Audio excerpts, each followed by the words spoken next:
Welcome back. Today, we're doing a deep dive on probably the most overlooked bit of kit in RC. Seriously, the humble body clip. You know, that little bent wire. It's the only thing holding your expensive shell onto the chassis.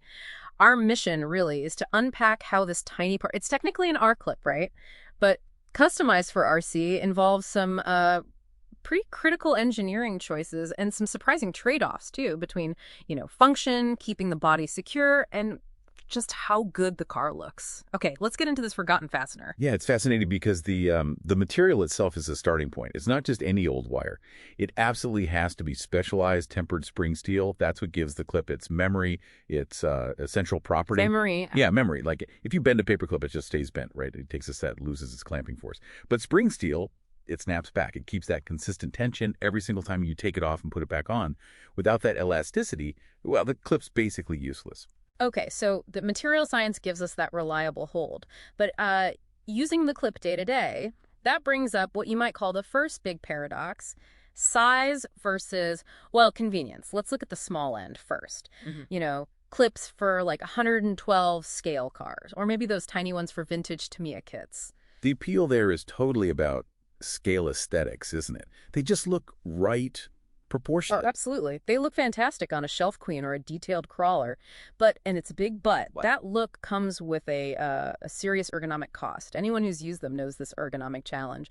The small clips are just, well, they're incredibly fiddly, almost impossible to grip with your fingers. Right, especially if it's cold out or your hands are dirty from wrenching. Exactly. So what happens? You end up reaching for pliers, or sometimes even a small screwdriver to kind of pry them out. And that's the kicker, isn't it? Using a tool like that massively increases the chance you're going to scratch that nice Lexan body.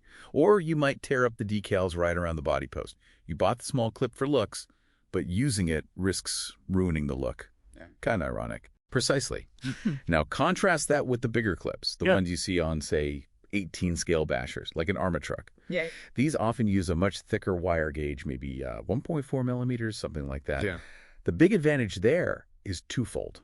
Much better security and way easier ergonomics. You can actually get a grip on them. And that extra security, that higher tension from the thicker wire, that's not just about keeping the body on during a tumble, is it? It helps the body last longer, too. It really does. That strong clamping force stops the body from shifting around or vibrating excessively on the posts, especially during big jumps, hard landings, or just running on rough terrain. That tiny bit of movement repeated over time is exactly what leads to cracks or tears forming around the mounting holes. Ah, okay. So yeah, a bigger, higher tension clip stops that damaging movement, protects your investment in the body shell. Right. But here's where things got really clever, I think. The evolution that kind of solved the fiddly clip problem. Adding an angle, that 30-degree or maybe even 90-degree bend you see on modern clips.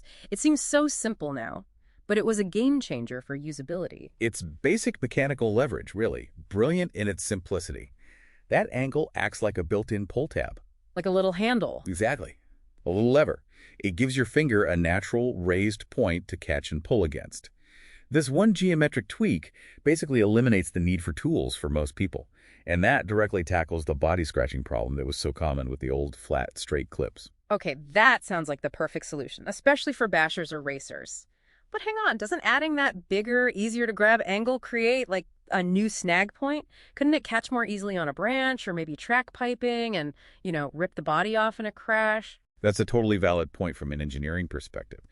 And yes, technically it could increase the snag risk slightly. But in practice, for the vast majority of users, the huge gain in ease of use, the leverage for removal, far outweighs that small potential snag risk. Plus, think about it. Most people running those big angled clips, especially for heavy bashing, they pair them with rubber retainers, right? Those little leashes. Yeah, the retainers. Good point. So that combination, the large angled clip plus the rubber retainer that's become the sort of gold standard for high-impact use, it maximizes security and user-friendliness. You get the easy removal, and if it does somehow get pulled, the retainer stops you losing it. Makes sense. So connecting this back, we see these clips evolving, but then you also have totally different approaches trying to solve similar problems, like alternatives to clips altogether. Yeah, definitely. You've got things like magnetic mounts. Oh, right, for the stealth look.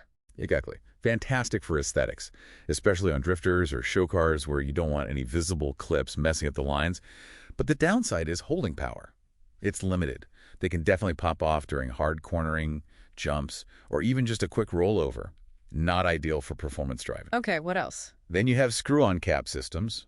Prolon Secure Lock is a well-known example. These offer really excellent, solid, rattle-free security. They mechanically clamp the body down tight. But there's always a but. The but is speed and potentially durability of the post. They're much slower to take on and off compared to any clip. That gets annoying fast if you're swapping batteries often. And, maybe more critically, in a really bad crash, like a high-speed cartwheel, because the body is locked down so rigidly, all that sheer force goes straight into the plastic body post. Ouch. Snap City. Potentially, yeah. You could snap the post clean off, which is a much bigger headache and expense than just losing a 50-cent body clip. So weighing all that up, for the average RC driver, maybe running a 110 scale buggy or truck, where does that leave us? It kind of points back to the middle ground, doesn't it? The medium-sized, angled clip seems to be the best all-around compromise for most situations. It gives you a good balance of security, it's easy enough to use without tools, and it doesn't introduce the failure points of some other systems. It's the versatile workhorse. So wrapping this up, the modern angled body clip, it really represents this neat little piece of microengineering evolution. It shows how even tiny design changes can solve real-world problems, offering probably the best blend of security, convenience, and body protection for most of us in the hobby today. Absolutely. But here's a final thought, maybe a provocative one for you to chew on, especially if you're into vintage RC. For that meticulous collector, restoring a classic Tamiya or Kyosho is the pure aesthetic win of using a tiny, period-correct, straight body clip actually worth the much higher inherent risk. The risk of scratching or damaging a rare, maybe irreplaceable original body shell every time you take it off for maintenance. Sometimes, maybe the cost of looking absolutely perfect is way higher than the small price of convenience. Something to think about.